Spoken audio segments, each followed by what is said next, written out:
Hey guys, good morning. This is Janani from Backyard Channel. Welcome to my garden. Today is the second week of January and I'm going to start sowing my seeds for spring. I'm not starting my vegetable seeds, I'm going to start with some flower seeds, peas, which are great for the butterflies and bees. And I'm going to give it for my tidy town garden. So, really excited to start.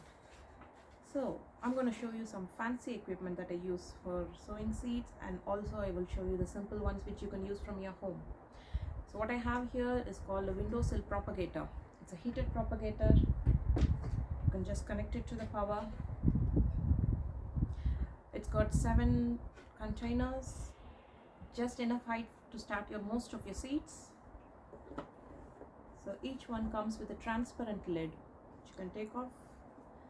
Now when you connect it, the propagator increases the temperature by up to 8 degrees Celsius. So I left this overnight on in my windowsill, and the soil is really warm, which is going to be good for the seeds. And because of that, you see a lot of condensation formed here. It's just the moisture escaping, but it is hot and humid, which is perfect for the seed germination. And these come with a small opening which you can open to let more air circulation through if it's too much condensation, or you can just keep it closed. There you go. I get my seeds from a website called seedaholic.com. It's an Irish owned company, and they've got lots of flowers and edibles. It's an amazing. It comes with this information about each seed, like when to start sowing them, how to take care of them, the transplanting, temperature. It's very informative, so I like that. So let's start with this one, Agastache funiculum.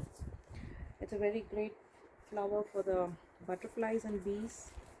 So I take one out. There are loads of seeds in the seed packet.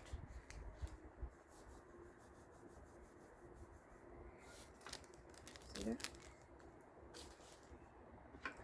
Now this is it's called a dibber. It's just a fancy tool to make some holes where your seeds will go, but because these are really tiny, it's good to spread them out. That'll be easy for transplanting. So take a pinch of seeds and just let them fall. Now remember, this is the propagator is used to help the seeds to germinate.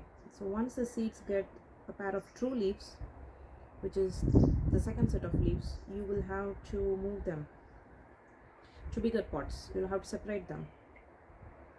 I think that's a lot. I might not have pots.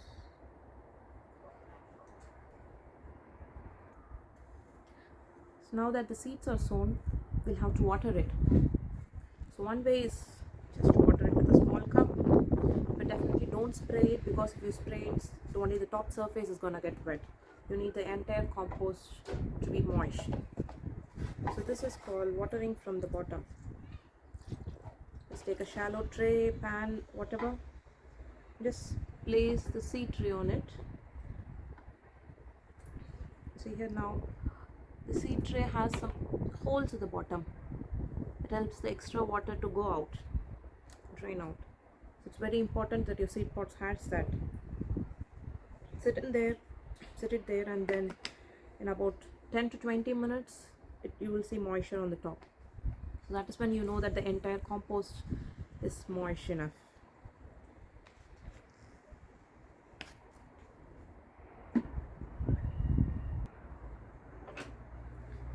So next is labeling your plant. It is very important to label, because you will definitely forget what you planted where.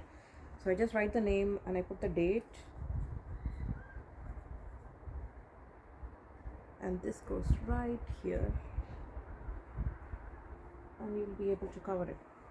Now the reason why they have given transparent lids is so that the light can get through. It is very important for the seeds. They need light, and the seeds try to grow towards the light against gravity. So once it is all moist, place it back in your propagator.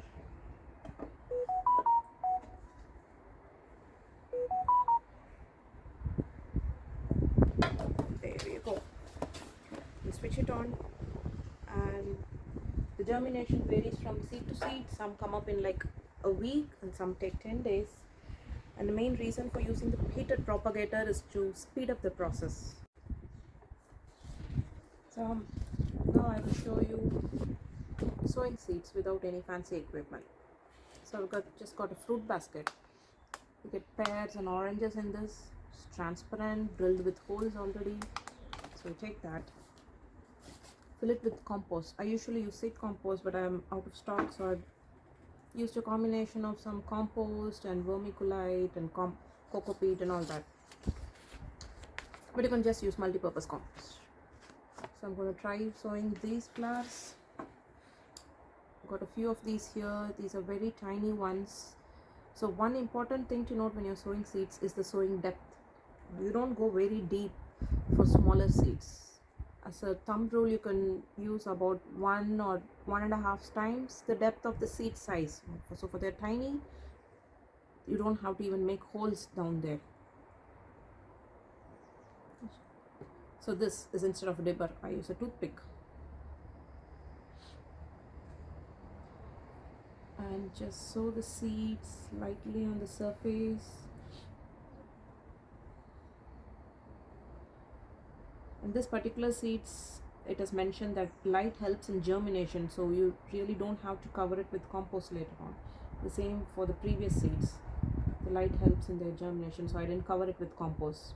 But for vegetable seeds, most of the bigger seeds, you'll have to put it inside and then cover it with compost.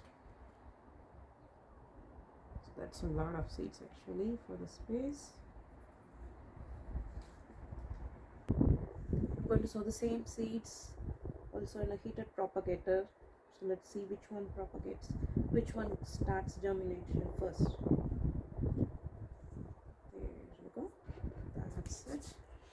And now I'm going to stand this again in water. Same for this. So for this one, you need a transparent lid.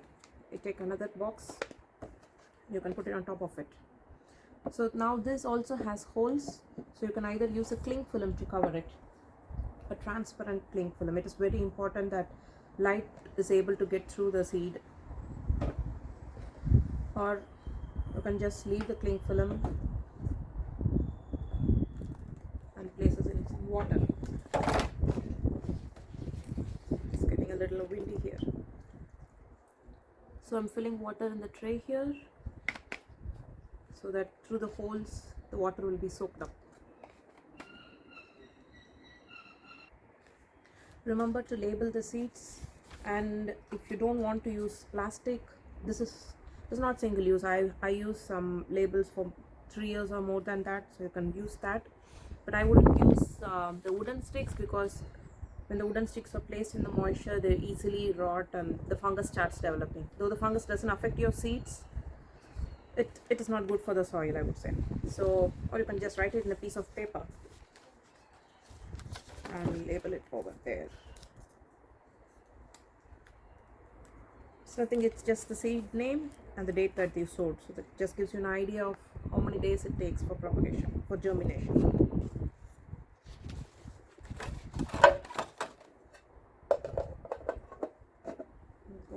So this is what we placed. You see, the top surface is getting wet. The compost is beginning to show wetness because the soil is soaked through. So you can see the difference in the weights. When the water is in the compost is wet, it weighs a little heavier. That is another way to tell you whether your plants need watering.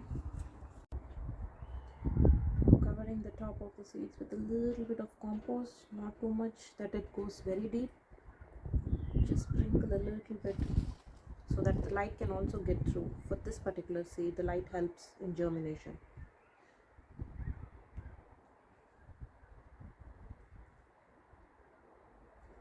That's it. I'm going to place mine in a sunny windowsill. So if you have a heated propagator, that gives the heat. For the light, you need sunlight, which is a little difficult during the winter days. So you can grow lights, or just keep in the sunniest spot in your home. This is my south facing windowsill in the kitchen. So I placed the heated propagator there in the window. It's all plugged in and ready. The seeds are in there labeled. So in the morning, if the condensation is too much, I leave this open for a few hours. But I remember to close it in the night because that's when it gets very chilly.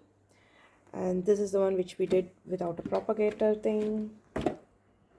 I kept that also in the sunniest spot on a south facing window.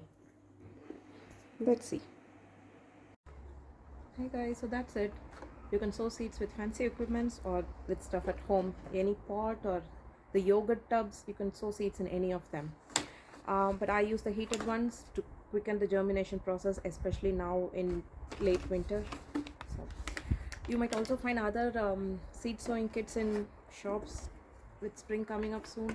So this is one such thing. It comes with a tray where you can fill in water. This doesn't have holes, and this is where you fill in with compost, and then you can sow the seeds. Now these are called cell trays because they're like different cells. You can put one seed in each, and it's very easy when you're going to transplant. It's very easy to remove, so the roots don't get tangled.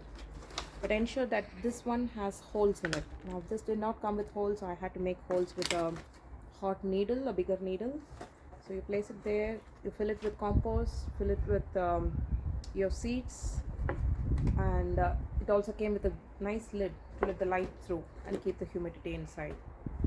Now when you see a couple of seeds that are transplanted, it is very important that you remove this out because the plants will need air to go through, so remove it. So this is only until the seeds start to germination.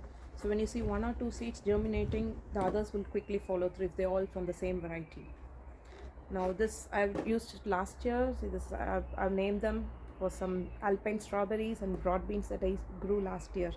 So I'm going to reuse this year also. So all I had to do was clean it up, put it away in a safe place. So that's it. Happy sowing, happy gardening. See you then. Bye bye.